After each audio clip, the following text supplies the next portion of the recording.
Saya membiayai penyakit ayah saya selama 5 tahun, tetapi ibu menolak untuk menjaga saya saat saya dalam keadaan darurat dan mengungkap penipuan mereka senilai 90 ribu dolar dan memutuskan hubungan dengan mereka. Oke, jadi saya perempuan berusia 32 tahun perlu mengeluarkan semua beban ini dari dada saya karena beban ini telah membebani saya. Peringatan yang adil ini akan menjadi bagian yang panjang.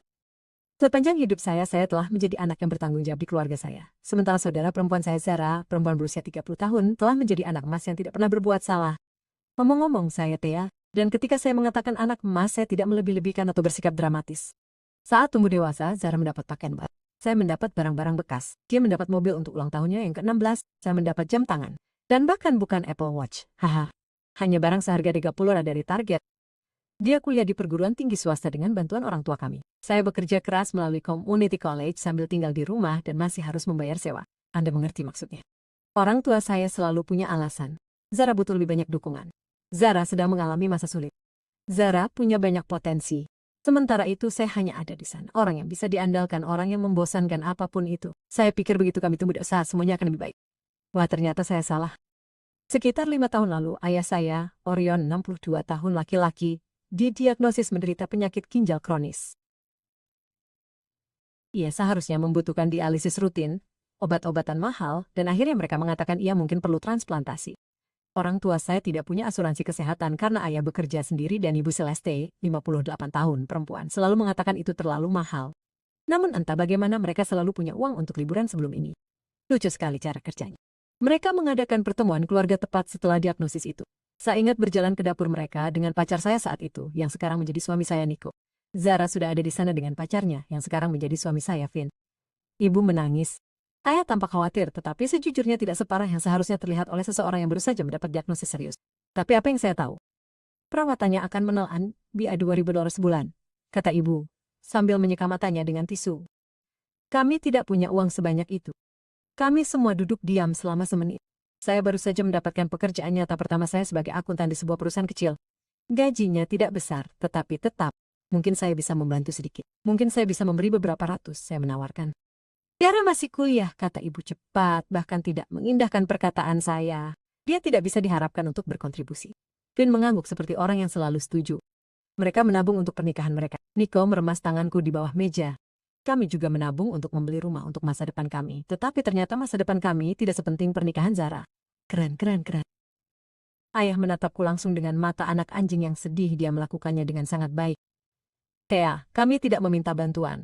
Kami hanya membantu sampai aku sembuh. Jadi aku setuju untuk $500 sebulan untuk sementara. Itulah rencananya. Itu perjanjian terkutuk itu.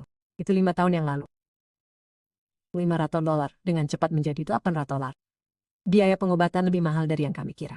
Lalu $1.200 karena kondisi ayah memburuk. Lalu tiba-tiba mereka tidak dapat membayar sewa. Lalu mobil mereka mogok. Lalu mereka membutuhkan asuransi. Sebelum aku menyadarinya, aku mengirimi mereka hampir $2.000 setiap bulan. Sementara Zara sama sekali tidak menyumbang. Sementara itu, Nico dan aku memiliki seorang bayi perempuan, Maisy, yang sekarang berusia 3 tahun. Lucu sekali dan pintar sekali. Kami berjuang keras untuk menabung demi masa depannya sambil mengirimkan begitu banyak uang kepada orang tua. Kami bahkan tidak mampu untuk menitipkan anak yang bagus di daerah kami. Kami harus puas dengan tempat penitipan anak yang baunya aneh dan gurunya yang selalu terlihat mabuk. Setiap kali aku mengemukakan pengurangan pembayaran, tiba-tiba ayah berakhir di rumah sakit dan aku mendapat telepon panik dari ibu tentang bagaimana dia mungkin tidak akan berhasil kali ini. Dan seperti orang bodoh, aku merasa bersalah dan mengirimkan lebih banyak uang. Nico mencoba mengatakan sesuatu beberapa kali. Tidakkah menurutmu aneh bahwa mereka selalu membutuhkan lebih banyak uang tepat ketika kita berpikir untuk membeli sesuatu untuk diri kita sendiri? Tetapi aku menolak. Itu ayahku yang sedang kita bicarakan. Dia sakit. Bagaimana aku bisa begitu egois? Natal lalu, Zara muncul dengan sebuah SUV baru. Finn mendapat bonus, katanya, seolah itu bukan apa-apa. Sementara itu aku mengendarai Honda tahun 2008 dengan lampu periksa mesin yang sudah menyala begitu lama. Aku pikir mungkin itu akan menyatu secara permanen. Ketika Maisy lahir, mereka berkunjung. Suatu kali saya tinggal di sana selama 45 menit. Ayah mengeluh tentang tempat parkir rumah sakit sepanjang waktu. Mereka membawa hadiah, baju terusan yang ukurannya salah dan tidak sesuai musim. Sementara itu, ketika Zara melahirkan anak laki-lakinya, mereka praktis pindah bersama mereka selama 2 minggu setiap kali. Ibu masih menjaga mereka 3 hari seminggu untuk membantu. Tetapi sekali lagi, saya membuat alasan. Ayah sakit. Mereka lelah. Mereka tinggal 20 menit jauhnya, tetapi entah bagaimana itu terlalu jauh untuk mengunjungi cucu perempuan mereka secara teratur. Saya telah mengirimi mereka sekitar $90.000 selama 5 tahun terakhir. Renungkanlah itu. Kami bisa membeli rumah dengan uang itu.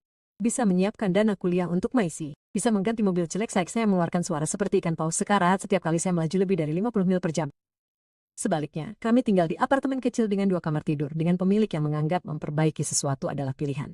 Kami berbelanja di toko grosir diskon dan membeli pakaian Maisy dari toko barang bekas. Sementara itu, ibu terus memposting foto peralatan dapur barunya di Facebook. Dan Zara dan keluarganya pergi ke Disney 2 kali tahun lalu. Tapi aku tetap membayar. Karena keluarga kan? Karena ayah sakit. Karena aku orang yang sangat bodoh yang tidak bisa menolak. Lalu Rabu, lalu terjadi dan semuanya berubah. Seharusnya itu hanya hari biasa. Kami mengalami masalah dengan kipas kamar mandi yang mengeluarkan suara gerinda yang mengerikan. Dan pemilik rumah mengatakan butuh waktu 2 hingga 3 minggu sebelum dia bisa memperbaikinya, yang dalam bahasa pemilik rumah berarti tidak akan pernah bisa kecuali Anda terus menelepon setiap hari. Jadi Nico memutuskan untuk memperbaikinya sendiri. Aku berada di ruang tamu bersama Maisy membantunya membangun menara dengan balok-balok besar yang diberikan sepupuku untuk ulang tahunnya. Aku bisa mendengar Nico di tangga di kamar mandi menggerutu tentang kabelnya. Lalu tiba-tiba aku mendengarnya berteriak, diikuti oleh suara benturan keras dan bunyi gedebuk. Aku berlari ke kamar mandi, dan astaga, ada darah di mana-mana seperti TKP. Nico tergeletak di lantai sambil memegangi lengannya dan aku bisa melihat luka tusukan yang dalam tepat di bawah sikunya di mana darah benar-benar mengalir keluar. Bor tanpa kabel ada di sampingnya, dengan darah di mata bor. Saya kehilangan keseimbangan, katanya tampak pucat pasi. Saya terjatuh dan bor itu. Saya mendarat di atasnya saat bor itu masih berputar. Saya bisa melihat jaringan otot dan mungkin sekilas tulang. Ini bukan sekadar luka. Ini adalah luka bor yang langsung mengenai lengannya. Darah keluar dalam bentuk semburan, yang saya tahu itu berita yang sangat buruk. Saya meraih handuk dapur, merobek satu-satunya handuk saya yang masih bagus, dan melilitkannya ke lengannya sambil berusaha untuk tidak muntah. Darah merembes melaluinya dalam hitungan detik. Kami harus membawamu ke UGD, kataku mencoba terdengar tenang untuk Maisy yang sekarang berdiri di ambang pintu tanpa ketakutan. Bagaimana dengan Maisy? Nico bertanya dengan gigi terkatup. Dia mulai sedikit goyang, yang membuatku semakin takut. Aku memikirkan dengan cepat pilihan-pilihan yang ada di pikiranku. Orang tua Nico tinggal di Arizona selama setengah tahun. Mereka orang-orang yang tinggal di daerah besar. Sahabatku sedang bekerja dan tidak bisa pergi. Semua temanku yang lain tinggal setidaknya 30 menit jauhnya. Aku akan menelpon ibuku, kataku sambil memutar nomor. Sekarang aku tahu setelah semua yang baru saja kukatakan padamu untuk apa aku mencoba. Tapi ketika kau panik dan suamimu berdarah melalui handuk, kau menjadi putus asa. Ibu menjawab pada dering ketiga. Thea, aku baru saja akan menelponmu. Obat ayahmu hampir habis dan apotek. Aku memotongnya. Bu, Nico terluka parah. Dia berdarah di mana-mana. Aku ingin kau menjaga Maisy selama beberapa jam sementara aku membawanya ke UGD. Kumohon. Ada jeda yang mengatakan semuanya. Oh baiklah, hari ini tidak baik. Ayahmu punya janji. Dan bu, ini darurat. Nico perlu dijahit. Aku mengantar Maisy dalam 20 menit. Aku menutup telepon sebelum dia sempat. Dick mungkin pindah, tapi suamiku berubah warna menjadi kertas. Aku buru-buru mengemasi tas ransel Maisy. Kau tahu aturannya jika kau punya anak. Boneka gajah kesayangan, camilan, kotak jus, pakaian, cadangan untuk berjaga-jaga jika terjadi kecelakaan. Selimutnya pada dasarnya apapun yang kuambil sambil berlarian. Nico bersandar di meja dan tampak semakin buruk setiap detiknya. Aku membantunya ke mobil sambil menggendong Maisy di pinggulku. Aku mengikat mereka berdua. Nico dengan handuk bersih yang sudah memerah dan menyetir ke rumah orang tuaku seperti orang gila. Mereka tinggal sekitar 15 menit dari sini, tapi aku berhasil sampai dalam waktu 9 menit. Ketika kami sampai di sana, aku berlari ke pintu bersama Maisy, tas ranselnya memantul di kakiku. Ibu membuka pintu dengan ekspresi seperti ini di wajah. Kau tahu, sudah kubilang tidak, lihatlah ibu yang sempurna selama bertahun-tahun berlatih. Thea, sudah kubilang hari ini tidak. Ini darurat bu, kataku mencoba menyerahkan Maisy padanya. Nico di dalam mobil berdarah. Kami tidak tahu aku akan kembali. Saat itulah aku mendengar tawa. Suara anak-anak datang dari dalam rumah. Aku melihat melewati ibuku dan melihat keponakanku, kedua anak laki-laki Zara, tergeletak di lantai ruang tamu sambil memainkan game video. Dan di sana ayahku duduk di kursi malasnya, sambil memperhatikan mereka, tampak sama sakitnya seperti aku, setelah jogging ringan yang berarti sedikit tidak nyaman, tetapi sangat bersemangat. Apa yang terjadi? Tanyaku. Melangkah masuk tanpa menunggu dipersilakan. Kupikir ayah ada janji.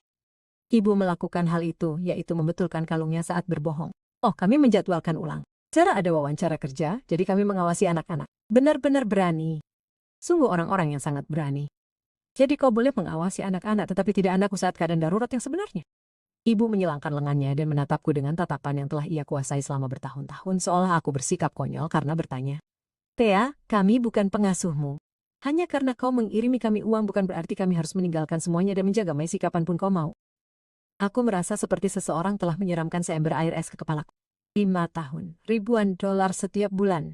Putriku hampir tidak mengenal kakek neneknya karena mereka selalu terlalu sibuk atau ayah sedang tidak enak badan. Dan dia benar-benar mengatakan itu di depanku. Aku menatap ayahku, yang tiba-tiba menjadi sangat tertarik dengan sandalnya. Aku menatap keponakan-keponakanku dan sesuatu dalam diriku langsung tersadar. Aku mengerti, kataku dengan tenang mengingat aku ingin membalikan meja kopi mereka. Kalau begitu, kurasa mulai sekarang Zara bisa membayar perawatanmu. Wajah ibu pucat pasi seperti hantu. Ya, kau tidak boleh serius. Ayahmu akan meninggal tanpa mereka. Zara sebaiknya mulai membayar karena dia jelas-jelas prioritas. Aku berbalik dan berjalan keluar, masih menggendong Maisy. Nico terkulai lemas di pintu mobil, handuknya sekarang basah kuyup.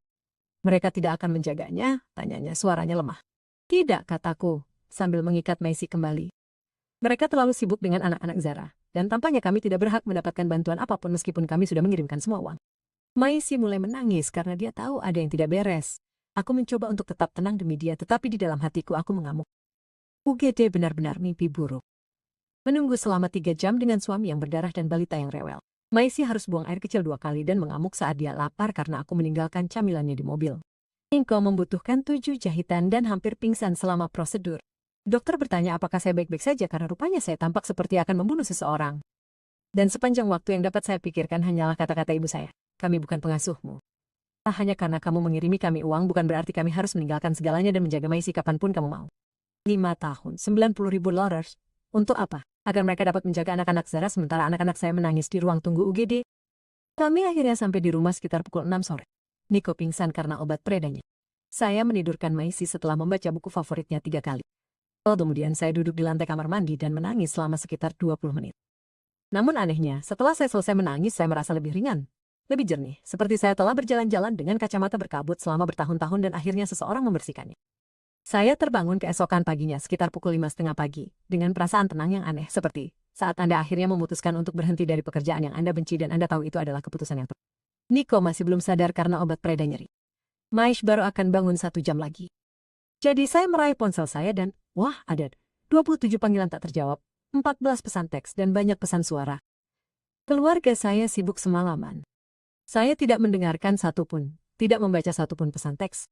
Saya langsung membuka aplikasi perbankan saya dan menatap transfer otomatis yang telah menguras rekening kami selama 5 tahun. Harapan Motors 50 dolar dijadwalkan untuk ditransfer ke rekening orang tua saya dalam 3 hari. 320 untuk asuransi mobil mereka pada tanggal 15 280 untuk paket telepon seluler mereka di akhir bulan. Melihat semua itu secara terperinci membuat saya menyadari betapa gilanya situasi ini. Kami membayar tagihan telepon seluler mereka sementara saya menggunakan iPhone 8 retak yang tiba-tiba mati jika suhu turun di bawah 60 derajat. Nico berjalan tertatih-tatih ke dapur mengangkat tangannya yang diperban seperti cakar. Kamu bangun pagi sekali gumamnya, mencoba memegang pembuat kopi dengan satu tangan. Apakah kamu benar-benar akan melakukannya? Hanya, memperhatikan ponsel saya terbuka ke aplikasi perbankan. Saya mengangguk dan menekan tombol batalkan pembayaran pada transfer bulanan yang besar. Lalu asuransi mobil, lalu ponsel.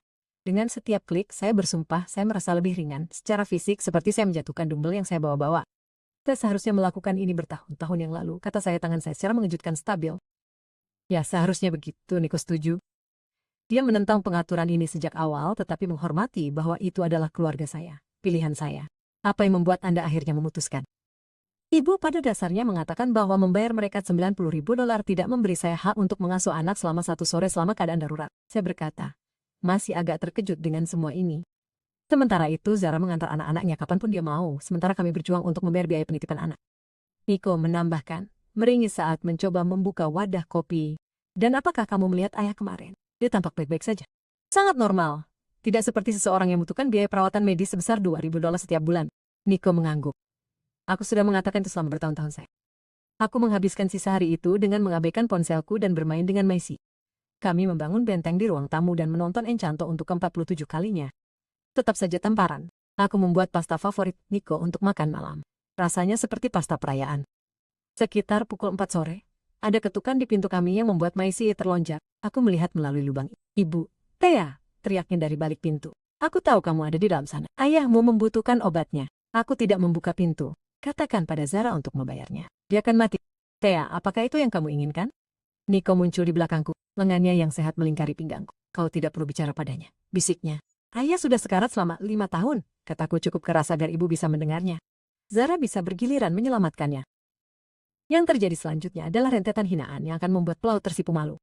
Ibu saya, yang pergi ke gereja setiap hari Minggu dan mengunggah kutipan Alkitab yang inspiratif di Facebook, mencaci saya dengan berbagai sebutan egois, tidak tahu berterima kasih, tidak berperasaan, dan beberapa kata yang tidak akan saya ulangi karena sejujurnya itu terlalu mengerikan. Saya membawa Maisy ke kamarnya untuk bermain agar dia tidak mendengar neneknya mengamuk di depan pintu rumah kami. Ibu terus berteriak selama beberapa saat, lalu akhirnya pergi. Malam itu, saya mendapat email dari ayah. Ibumu sangat marah. Aku tidak tahu apa yang merasukimu, tetapi kami membutuhkan uang untuk pengobatanku besok atau aku harus pergi ke rumah sakit. $1.450 kali ini karena perawatan baru. Perhatikan bagaimana harganya terus berubah. Suatu hari jumlahnya 2.000, hari berikutnya 1.850. Sekarang 1.450. Hampir seperti mereka hanya mengarang angka atau semacamnya. Saya menghapus email itu tanpa membalas. Keesokan harinya adalah hari Jumat dan saya harus kembali bekerja. Saya khawatir mereka mungkin muncul di kantor saya, jadi saya memberitahu petugas keamanan tentang kemungkinan situasi keluarga. Mereka sangat pengertian yang membuat saya berpikir hal semacam ini lebih sering terjadi daripada yang dibicarakan orang. Sekitar jam makan siang, telepon kantor saya berdering. Nomor yang tidak saya kenal, tetapi saya angkat karena bisa jadi itu klien. Apa-apaan ini, Thea? Tentu saja itu Zara. Ibu berkata kamu menolak membantu ayah sekarang. Benar, kataku sambil menutup pintu kantorku. Giliranmu. Aku tidak mampu belinya. Vin dan saya baru saja membeli perahu. Saya benar-benar tertawa terbahak-bahak. Perahu.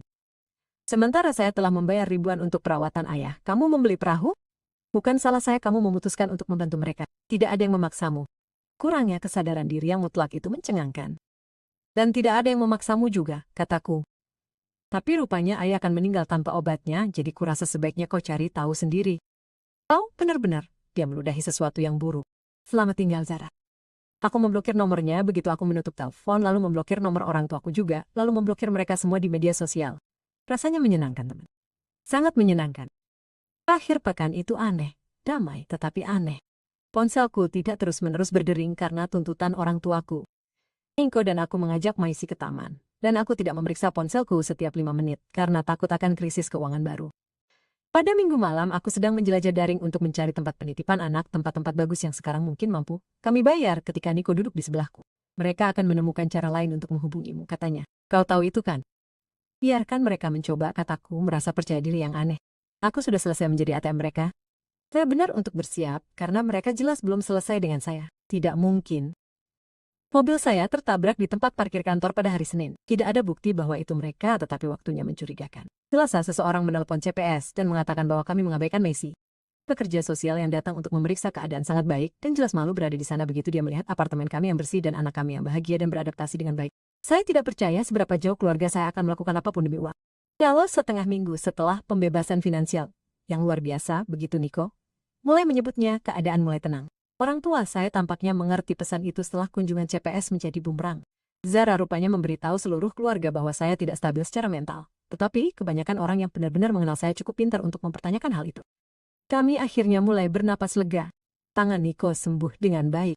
Dokter mengatakan dia mungkin bahkan tidak akan memiliki banyak bekas luka.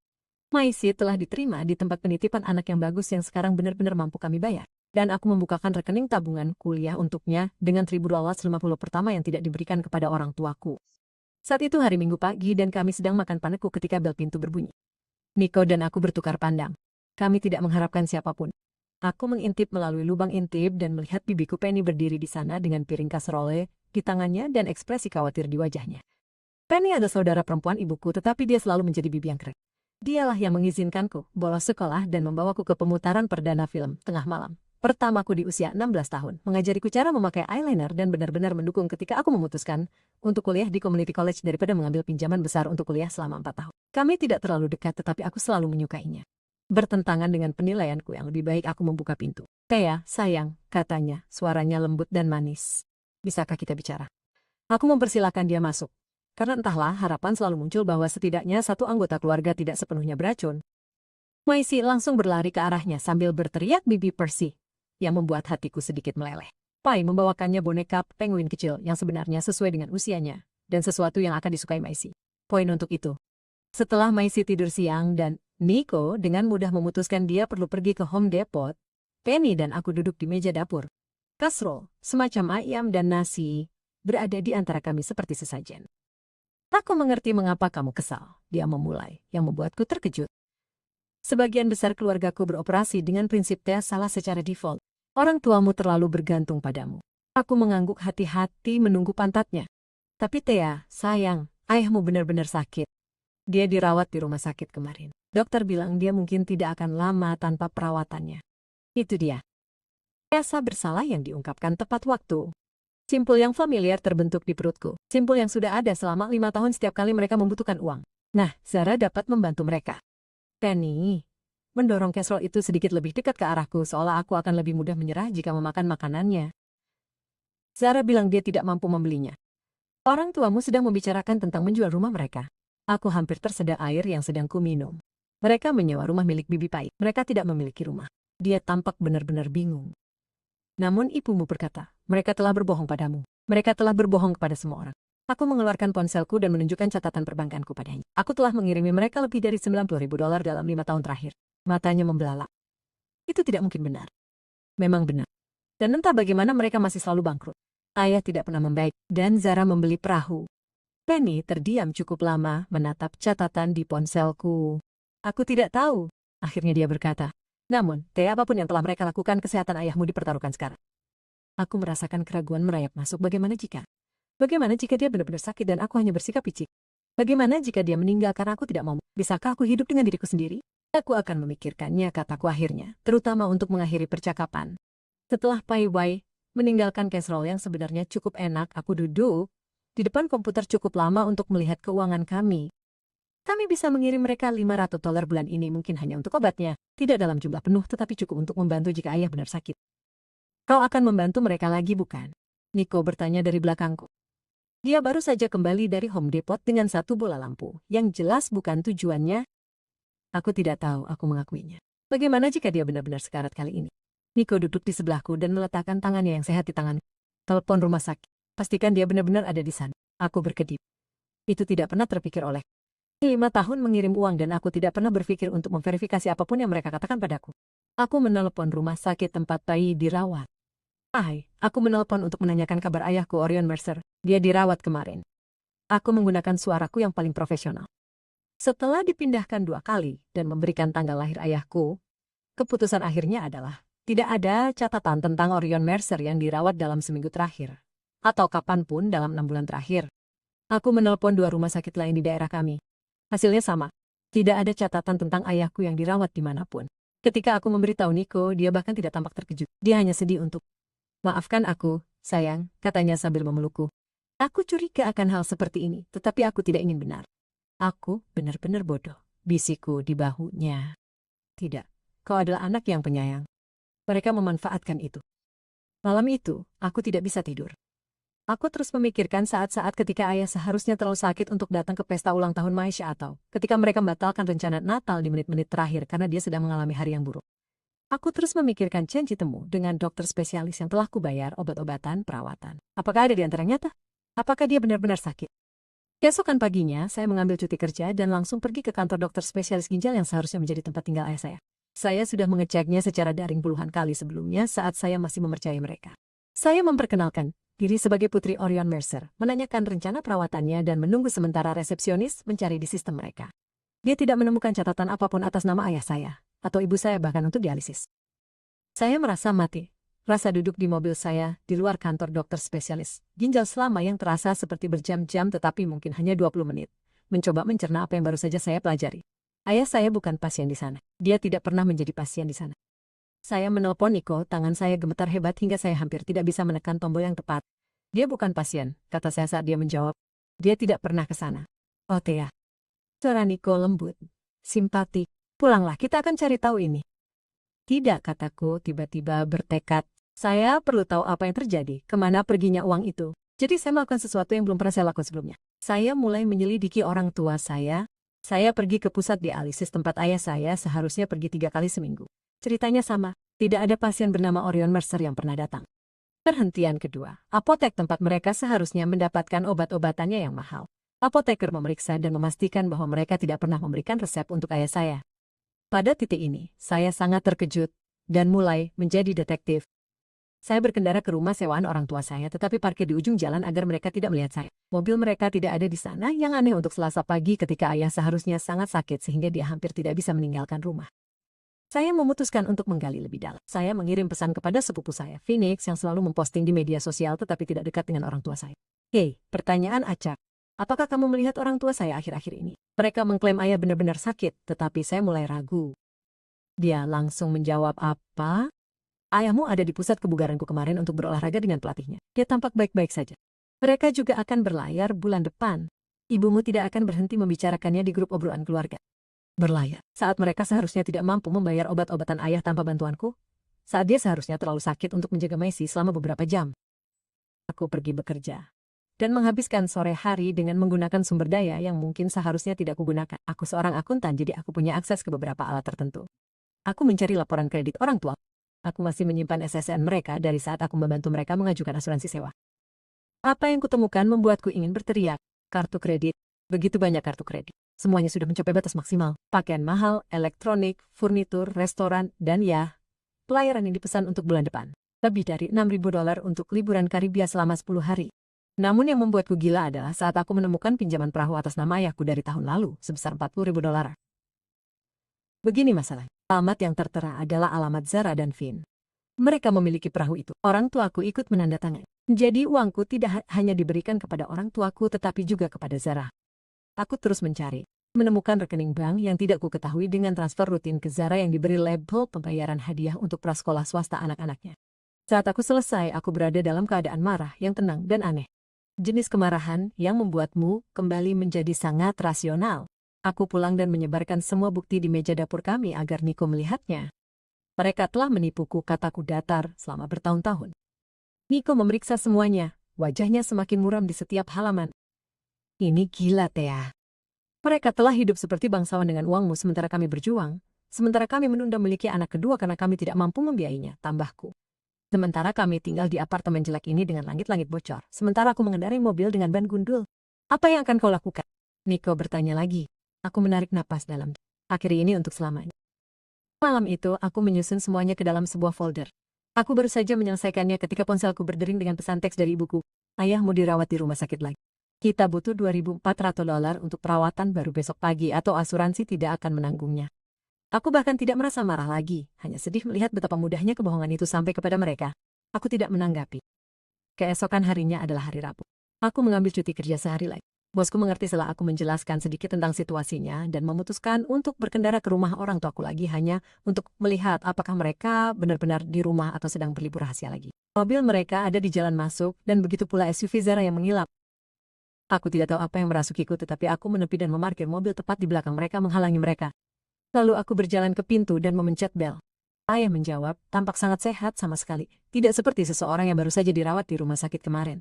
Ya, katanya, tampak terkejut melihatku. Apa yang kau lakukan di sini? Pertemuan keluarga, kataku, mendorongnya masuk ke dalam rumah. Ibu dan Zara sedang duduk di meja dapur dengan cangkir kopi. Tampak seperti sedang menikmati pagi yang santai dan menyenangkan. Mereka berdua membeku saat melihatku. Thea, ibu memulai. Kita baru saja membicarakanmu. Ayahmu benar-benar membutuhkanku. Aku menjatuhkan map itu di meja di antara mereka. Laporan kartu kredit, transfer bank, dan kwitansi keanggotaan gym tumpah. Penyakit ginjal ya, kataku, mengejutkan diriku sendiri dengan betapa mantapnya suaraku. Pasti pemulihan yang ajaib untuk memiliki pelatih pribadi di gym. Ekspresi wajah mereka, teman-teman. Aku berharap aku punya fotonya. Ekspresi oh sial murni di sekitar. Thea, aku bisa menjelaskannya. Ayah mulai. Aku sudah mengetahuinya. Aku memotongnya. Tidak ada penyakit, tidak pernah ada. Aku sudah meriksakan diri ke semua klaim pernah kau temui. Tidak ada satupun dari mereka yang pernah mendengar. Wajah ibu berubah dari syok menjadi marah. Kau tidak berhak melakukannya. Aku punya hak penuh. Akhirnya aku meninggikan suaraku. Aku telah memberimu $90.000 selama 5 tahun. Aku telah berjuang untuk menghidupi keluargaku sendiri sambil mendanai gaya hidupmu dan perahu Zara serta sekolah swasta anak-anaknya. Zara setidaknya memiliki kesopanan untuk terlihat malu. Perahunya tidak. Aku bentakku. Aku melihat pinjaman dengan ayah sebagai penanda tangan. Aku melihat transfer ke rekeningmu. Aku kembali ke orang tuaku. 5 tahun. Aku percaya padamu selama 5 tahun. Aku melewatkan liburan. Aku membeli makanan termurah. Aku menunda punya bayi lagi karena kami tidak mampu membelinya. Sementara itu kau pergi berlayar dan bergabung dengan klub-klub pedesaan. Ibu mencoba pendekatan yang berbeda, suaranya melembut.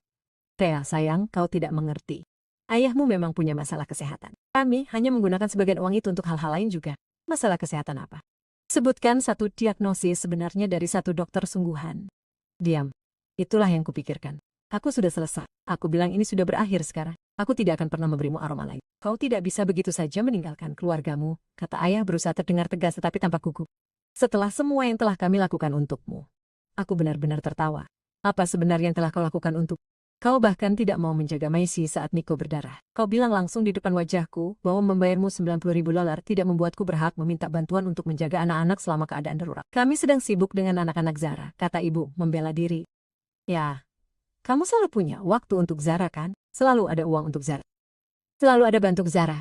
Aku menoleh ke adikku. Semoga kamu punya ruang dalam anggaranmu untuk mendukung mereka sekarang, Kak, karena kereta sogokan sudah berakhir. Lalu aku keluar, mengabaikan protes mereka. Aku masuk ke mobilku dan pergi dengan perasaan seperti baru saja keluar dari penjara setelah menjalani hukuman 5 tahun. Malam itu, aku mulai mendapat telepon dan pesan teks dari keluarga besar. Rupanya orang tuaku sudah mulai mengarang cerita soba mereka, putri mereka, yang tidak tahu berterima kasih meninggalkan mereka di saat mereka membutuhkan, memutuskan hubungan tanpa peringatan, bersikap egois dan kejam. Tapi aku sudah selesai memainkan permainan. Aku mengirim satu pesan teks terakhir ke seluruh obrolan grup keluarga. Aku tahu kebenaran tentang penyakit ayah. Aku sudah melihat foto-foto Disney. Jangan hubungi aku atau keluargaku lagi. Lalu aku memblokir semuanya. Sudah 4 bulan sejak aku mengandung dengan mereka. Sementara itu, hidup kami benar-benar berubah. Kami pindah ke apartemen yang lebih baik dengan halaman yang sebenarnya. Mais di tempat penitipan anak yang bagus dengan kelas musik. Aku punya mobil bekas yang lebih baru yang tidak membuat orang lain takut. Kami punya rekening tabungan sungguhan dengan uang sungguhan di dalamnya. Aku memulai terapi untuk mengatasi 30 tahun lebih masalah keluarga. Orang tuaku harus mengurangi sewa rumah mereka. Zara harus menjual perahu. Mereka semua marah karenanya. Tapi coba tebak, bukan masalahku. Orang tua Nico sekarang sering berkunjung. Mereka sangat baik kepada Maisy dan tidak pernah sekalipun meminta uang kepada kami. Lucu sekali cara kerjanya. Minggu lalu aku melihat ibuku di Target. Dia mencoba mendekatiku dengan wajah sedih dan kasihan. Aku berbalik dan pergi. Tidak merasakan apa-apa. Maisy terkadang bertanya tentang mereka. Itulah bagian tersulit. Di mana nenek dan kakek? Hatiku hancur karena apa yang terlewatkan olehnya, tetapi kemudian aku ingat mereka memilih liburan mahal daripada mengenal cucu perempuan mereka. Bagian terbaik, aku hamil. Sesuatu yang kami tunda selama bertahun-tahun karena kami tidak mampu membeli. Ternyata ketika Anda tidak menghidupi 3 orang dewasa tambahan, Anda sebenarnya mampu untuk berkembang, keluargamu sendiri. Jadi begitulah kisahku. 5 tahun ditipu oleh orang-orang yang seharusnya paling mencintaiku. Tapi sekarang sudah berakhir dan kami membangun kembali hidup kami dengan cara kami sendiri. Jika ada yang bisa kau ambil dari